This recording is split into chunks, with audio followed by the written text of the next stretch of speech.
Right. Well, I haven't. Recording in progress. Right, got it. I'm not going to take up any time really introducing Alex and Michelle. I don't think they need much introduction really, other than I would like to just say thank you both for your support for the resTES series Alex, over the years. I know, was it last? Oh my goodness, a couple of years ago now that you did those sessions with me for the resTES series. And Michelle, you've already given up your time to do one with us already this year. So just wanted to thank you both for your engagement and support of the whole series, really. And yeah, to hand it over to you. I'm not sure you need much introduction, do you, really? Alex likes to read books. There you go. All right, so I'll hand it over to you then, Alex and Michelle. Okay, thanks, Susie. Michelle, do you want to pull up the slides? Yeah.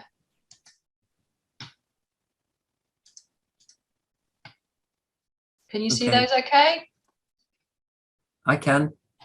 Right. I think everyone can. Well, just want to say thank you very much for the invite to talk about this. This is something that ethics and EAP scholarship is something that Michelle and I have kind of talked about a lot on and off since she joined Leeds, and it's something that we've probably been interested in or have had to think about, I wouldn't say on a daily basis, but pretty regularly throughout our time in thinking and doing scholarship at Leeds. So really the kind of what we're going to do today is sort of talk through some of the issues that we've been confronted with in relationship to ethics, but hopefully it's slightly unstructured in a way that will allow, I think, a lot of discussion, which is what we're aiming for really from today. Thinking about the preposition ethics in EAP scholarship, we could have changed that. We could have had it for. So I think probably the preposition could be changed. Okay, Michelle, we're going to start with something, basically a quote to think about as we go through the next hour and a half. And it's something that's always struck me as being really important. So the core values of professional communities revolve around the expectation that we do not keep secrets, whether of discovery or of grounded doubt. We're expected to share our knowledge by making it public, whether via publication, correspondence, presentations, or pedagogy.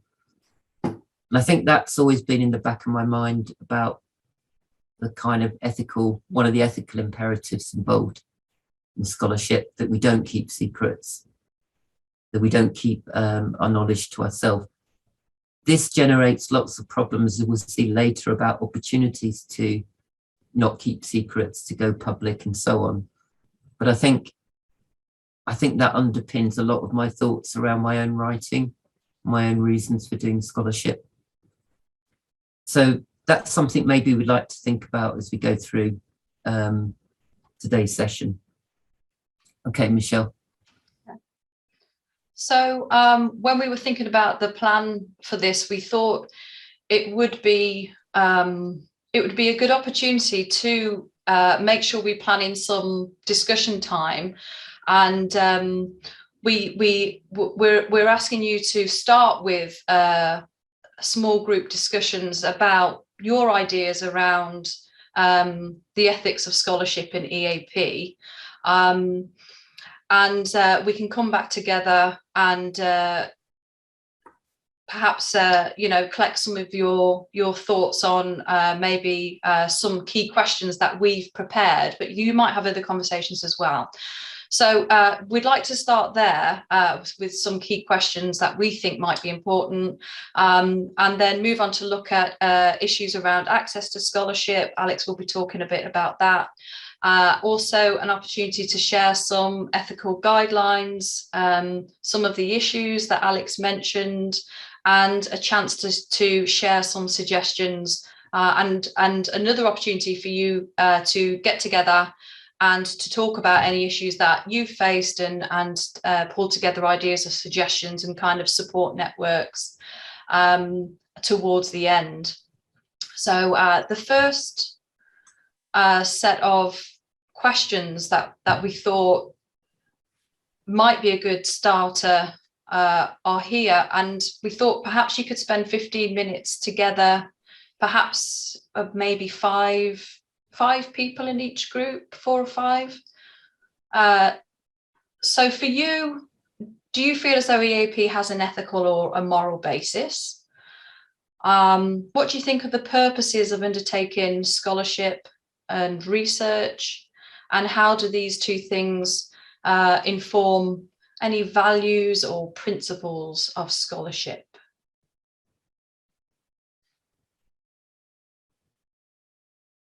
So, although Letitia, as you say, most people are in the UK, I think one of the nice things can be hearing about these ideas from people in different different institutions in the UK, people's different experiences, their take on it. Yeah, so it might be a good starter conversation, and then when we come back, we can pick up some of the key strands. When you're in your groups, we were just talking before, when you go into discussion groups and then you're asked to come back and say, oh, so what did you say in your groups? And I'm always that person who can't handle the silence. So I might say, oh, I'll say something, or somebody will say, Michelle, will you be the one to say something? So maybe, and I think, oh, I would have really paid much closer attention if I was in that, if I'd known I was going to be the one feeding back, I would have, done a better job of trying to capture everybody. So yeah, bear that in mind in your groups when we come back. If you could find somebody to volunteer some responses, that would be really helpful. Yeah, I think actually we thought, we wondered how well these things would link to the types of discussions that you might have, and I think some of these things have come out by the sounds of it, in terms of how transformative do we think we should be or need to be, or are we trying to say to help students to fit in, to exist in? Is it about socialization and adhering to the status quo, or are we trying to do something more? And I think these things have come up.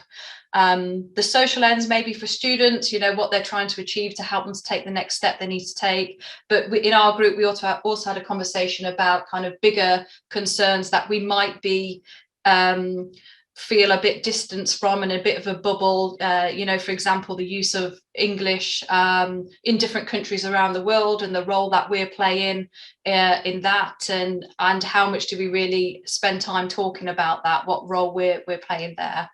So I think all of these things came up in the conversation that we had, and there was definitely something about, as Kevin mentioned, ethical guidelines, and we can talk more about that in a little while.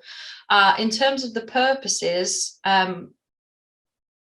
this came up for me I can't remember where it came from, in an article somewhere around the difference between seeking and generating knowledge. And I think, again, everything that you've said seems to feature here in some way. So that scholarly teaching, but also the scholarship of teaching and learning that might be becoming more public, sharing with others. I think the last 4 bullet points might be more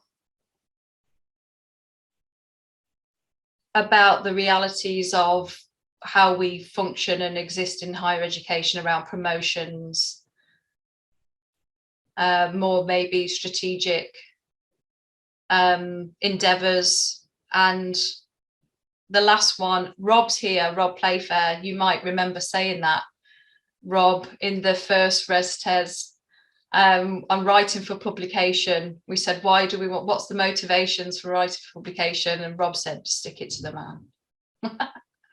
So I think these things you've raised most of these in your discussions anyway. The point about to appease others is quite interesting. If people feel they're in a context where they feel as though actually they prefer not to engage in some types of scholarship, and they might feel as though if they did have more time, would they then be accountable and kind of forced to get involved in it? I think that's a bit of a tricky thing. Something's come up in the chat, but I can't see the chat. I'm just about to pass on to Alex, and he's going to explain a little bit about his role in creating this manifesto for scholarship at Leeds. Oh, Rob, you said you stand by that.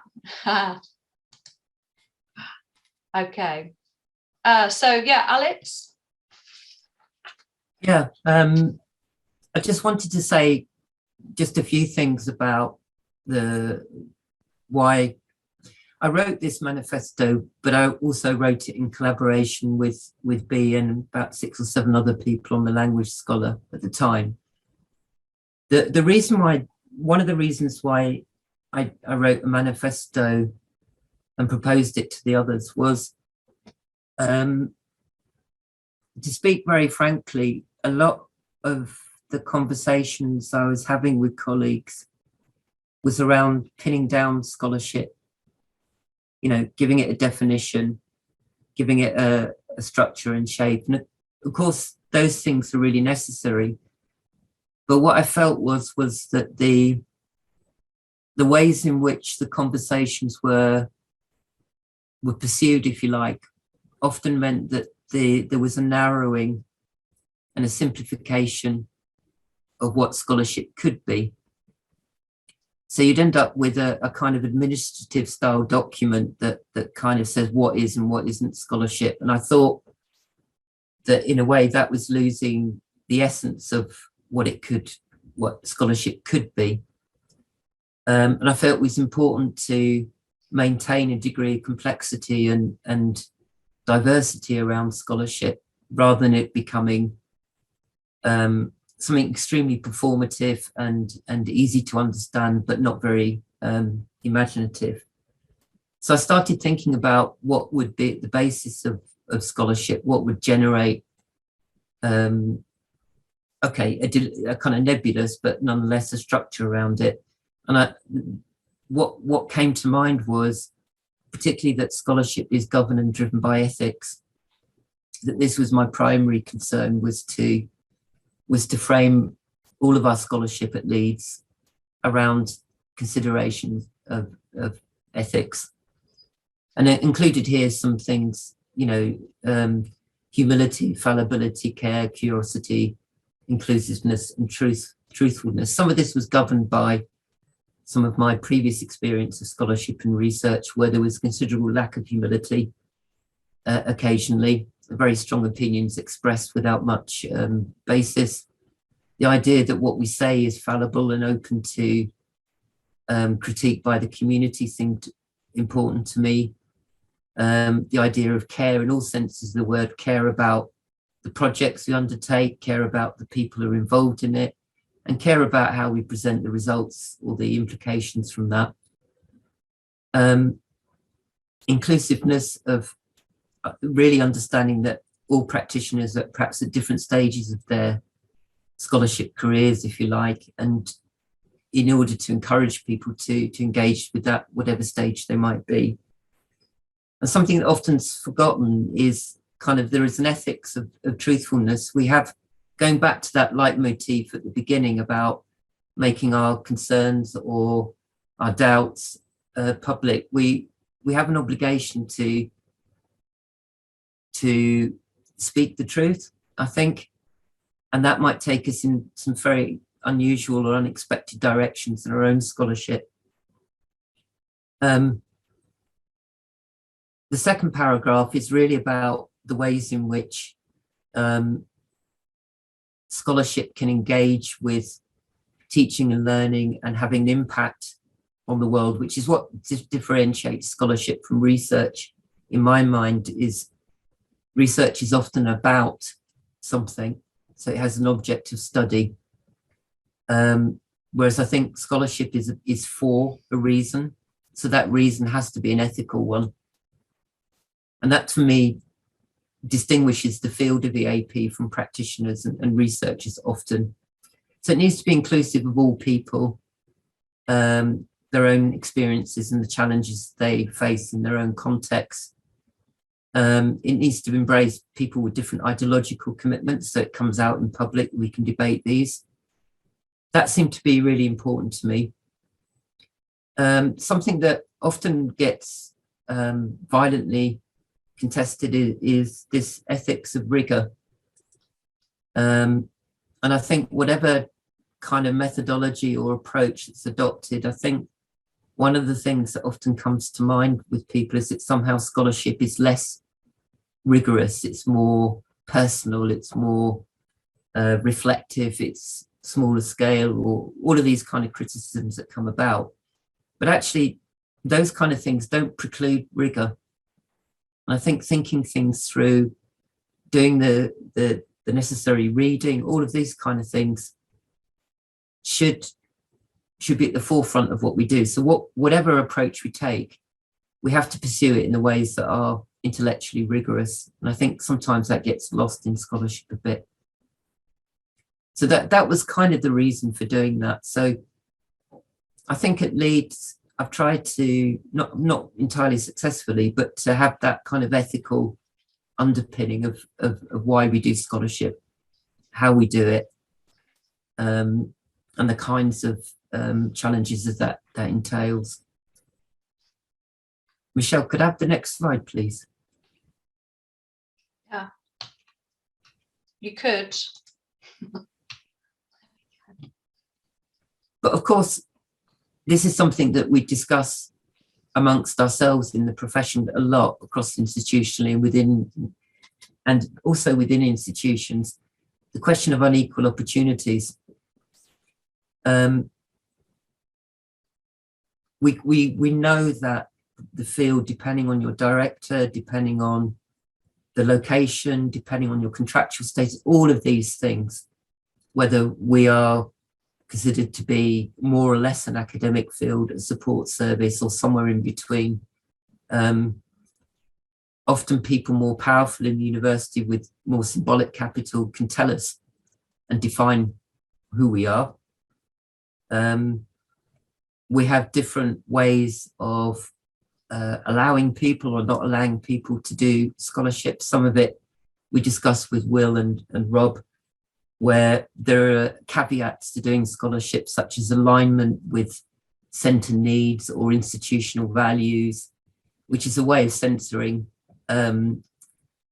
independent, intellectually free, and often critical scholarships. So if our project happens to align with what the centre thinks they need, whatever need means, then we're okay. If we're not, then tough luck. So there are quite pernicious ways in which unequal opportunities emerge.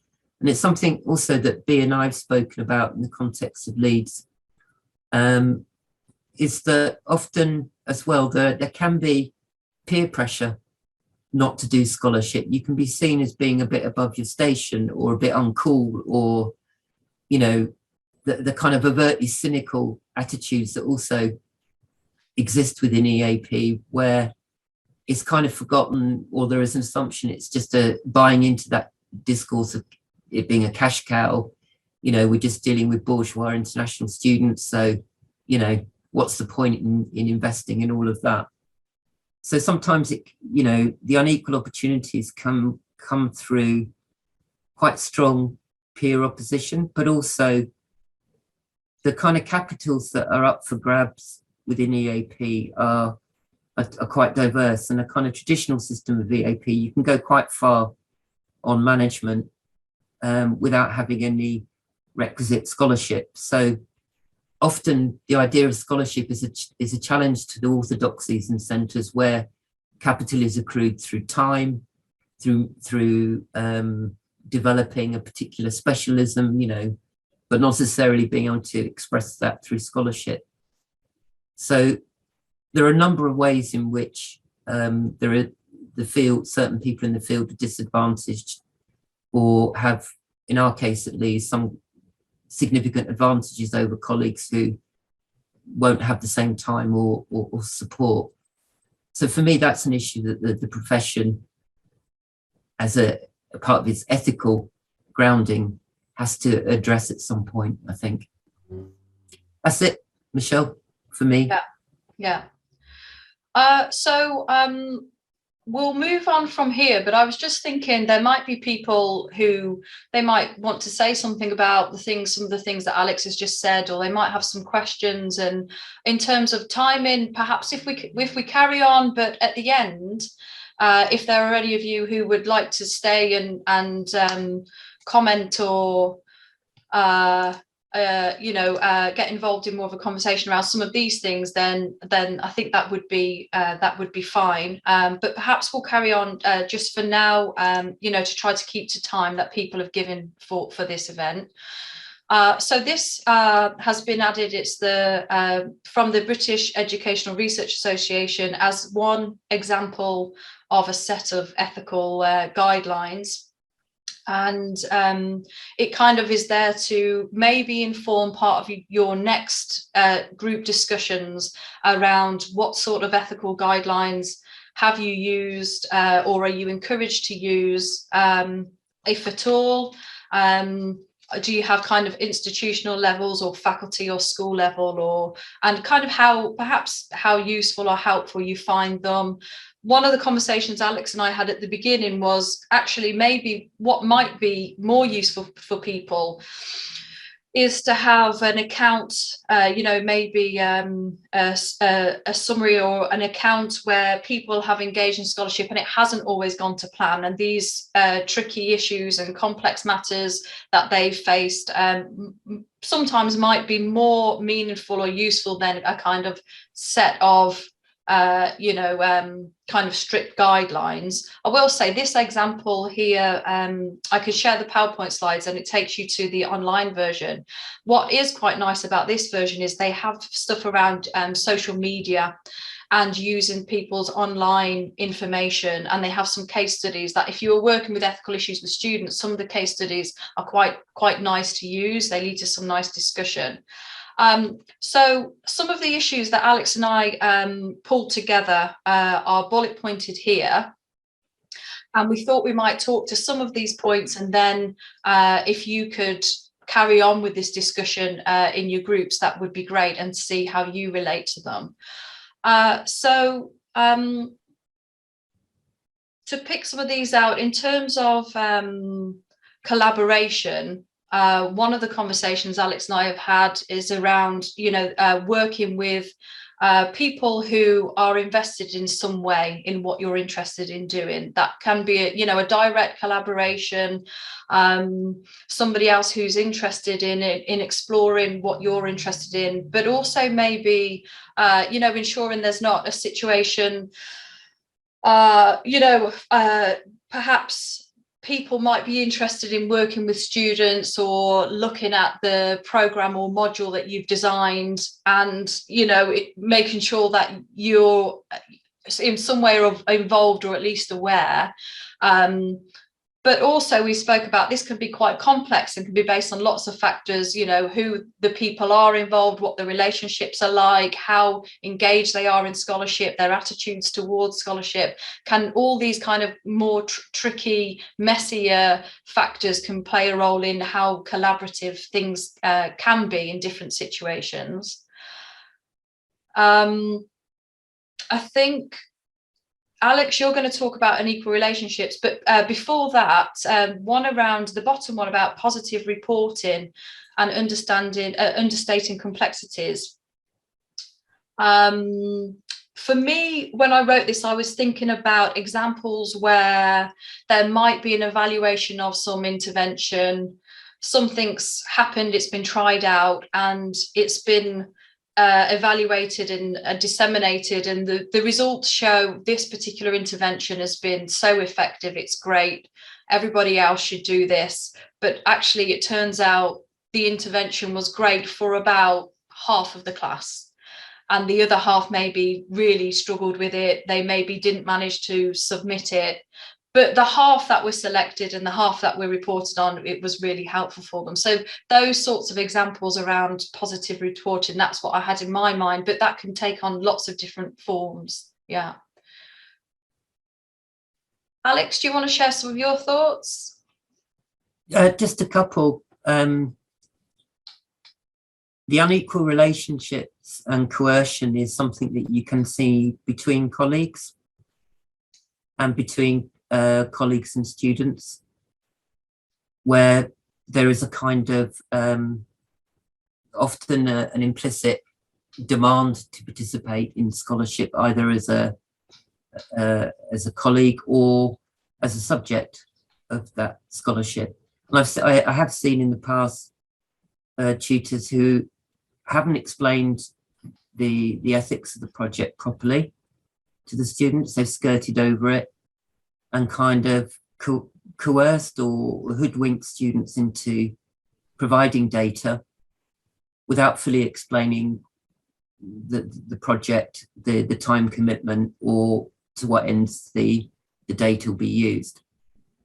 That's not an unusual occurrence, I'm afraid. So I think that's kind of still quite an important issue. I think some of the issues that come out in these bullet points are partly because I think scholarship is quite hard work and it requires a lot of requisite reading and thinking about methodologies. And I think sometimes the enthusiasm to undertake scholarship can mean that you get involved in the project before you're fully prepared. So, for example, not knowing what's in the field can often invite people to either reinvent the wheel or do something that's already been done to death or is conceptually impossible. So there are lots of things about which we don't talk about in the field very much, about the kind of reading that we do, which is also, again, a kind of ethical imperative. You need to understand your field. So that those kind of things can come to light. So that's really all I wanted to say. I think some of the problems are to do with being prepared, ethically prepared to do the scholarship, I think. That's it, Michelle. Yeah. If you click on the part here about interpretation and misappropriation, the link there is to a blog post Alex wrote about the quote, academic English isn't anybody's mother tongue or first language. And Alex wrote a blog post about the use of that and the original intended meaning. So that's quite an interesting read as an example. Okay. So we thought it might be a good idea if you could start to share any ethical issues in groups, perhaps another 10-15 minutes, either scholarship you're involved in or in the past, or even future scholarship ideas that you might have, any ethical issues that have come up or you could envisage, or any ethical guidelines that you use or must use, and also any suggestions that you might have for each other of how to manage a tricky or an ethical issue or dilemma. And then when we come back again, perhaps in terms of the time, we're at 10 past. So yeah, we should still be within the time, as a minimum to maybe pick up on some of the key, any recurring issues or any suggestions of, ways of managing it, or kind of support networks around ethical issues. At Leeds, we've got a couple of reading groups around kind of different scholarship areas. One around working with students as partners, one with Alex around, I suppose it is around kind of theory informed practice. We have learning and teaching forums. So these can be opportunities perhaps, or other working groups, to share your project ideas and talk about ethics. In our group, we spoke about this, the ethical approval process can be a bit of a nightmare, but actually sometimes going through the process does make you think more closely or carefully about your project.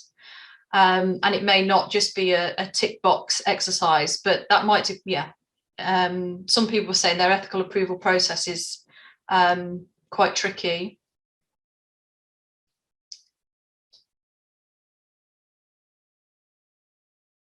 So the critical friend initiative, Susie, how would people access that? The best thing to do is to sign up to the website, and then on the website there's the possibility to create groups around. So you can have groups around areas of interest. So I know you can have an SFL group, but you could also have a research group in terms of ethics, or you know what I mean. You could, and then you can share documents or message people, private or publicly. So that's the best way to do it, I think, or just to contact either myself or Letitia. As before we finish, Alex, do you want to say any final thoughts, or if anybody's got any questions for Alex about anything that he was talking about earlier in terms of the opportunities or anything like that?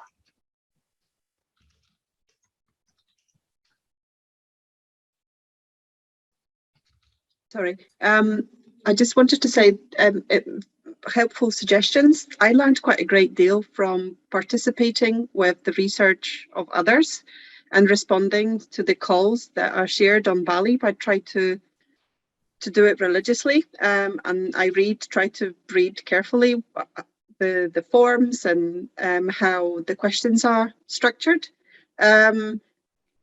I also learned when I participated in quite a few research projects, and on one particular occasion I felt that the data I provided was not quite presented in the way that I meant it to be, and that had an impact on me, and I was thinking quite deeply about the nature of qualitative research and how big a room there is for misinterpretation in a way, or interpretation through a different, or presentation of data through a certain lens. And that kind of held me back for quite some time, but I think I've learned from that. It was an interesting experience.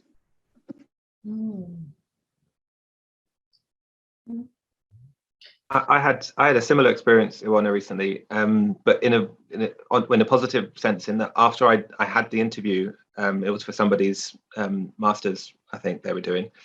They sent me a kind of write-up of their interpretations of my points and asked me to kind of check whether I felt that was okay and I could add extra comments. And for me, that really kind of made me feel like my comments had been understood in the way that I'd intended them. It was had quite positive impact. And I think I'd love to. I can't see myself not doing that for any future qualitative projects. That's a great point, and that's what I've kind of discovered as well. I thought that I seen that there could be an element, or perhaps should always be an element of a dialogue, how these things are presented, especially that this or there should be an explicit note on, well, this is obviously a snippet of what possible views and beliefs that may or may not represent the entirety of that person, situation, or a context. But I've certainly learned from that, and yeah, your suggestion is great. That's a great way to do it. Just wanted to say, I'm sorry. Sorry, Will. Go ahead. No, I was just going to say that's really interesting though, because sometimes you might do research, like when you're trying to uncover ideologies or things that people might not necessarily want to reveal about themselves, but you're kind of doing that research into what, you know, these ideologies that exist. And so in those kind of cases, you couldn't necessarily do that potentially. I just thought that was just, yeah. That came up in our discussion with Michelle and Jenny and Susie. Like once we'd gone past the very major issues of ethics that would make anyone be horrified, there are just many more grey areas. And with critical discourse analysis, that's one of them. When you are kind of, there's the idea of trying not to be a person who knows much more than your participants and are going to just turn around and say, no, that's actually, that is your worldview, you're not aware of it, but that's what you mean by using that language. It's really tricky, because if you push that logic too far, then you'll never critique anyone. You'll never be able to tell someone, no, actually, this is what you are saying, or maybe you're not aware of it, but the impact of your words are such and such. But it's definitely a tricky area. Michelle, you were saying, right, in your data for your PhD raise those kinds of questions. Yeah, absolutely. Yeah.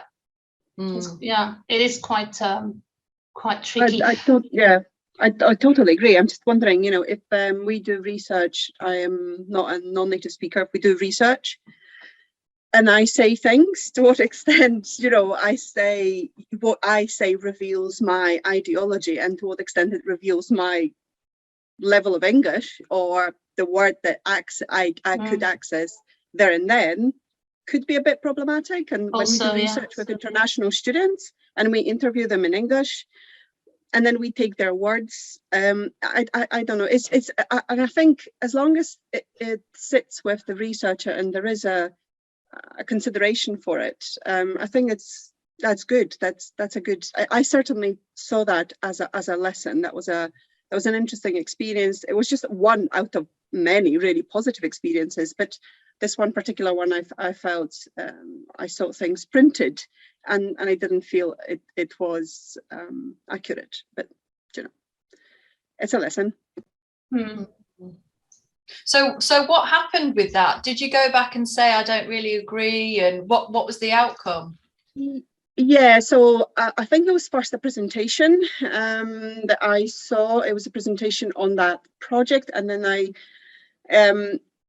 contacted the researcher and said, well, there are these circumstances that fed into the state of being, sort of, and that was and then the researcher said, oh, thank you so much, I didn't know about that. Of course, that kind of has a huge impact on what was said.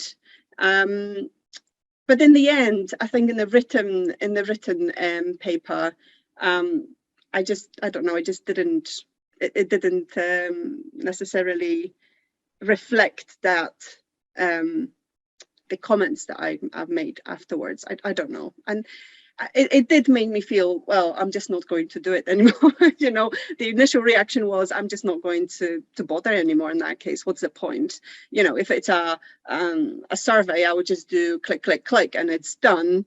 But if you want to do an interview with me, perhaps next time I will say no, or I will think carefully about an interview. But it was. I don't know. I just see it as a caution that has to be taken, and it has to be part of that process. We need to think about how we represent, and it held me back in the sense that I was going on the data that I collected. I was going over and over and over and over again, and to the point that I was self-doubting. That is this really? It can take you not in good places at all. But it was important, I guess, experience for me.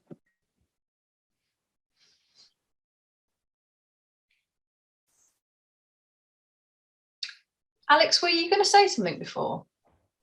Yeah, it's buried in time now with a much more interesting discussion. But I suppose listening to Vona, I was just thinking about the extent to which, and this is not a counterpoint or a counter argument, but I wonder the extent to which we're entirely in control of what we say. I mean, I say that as a slightly incontinent speaker anyway. I say things I shouldn't, but I think the question of how much we control what we say and can do that is interesting, because Letitia's point about things being able to be pointed out to an individual, even if they're in denial,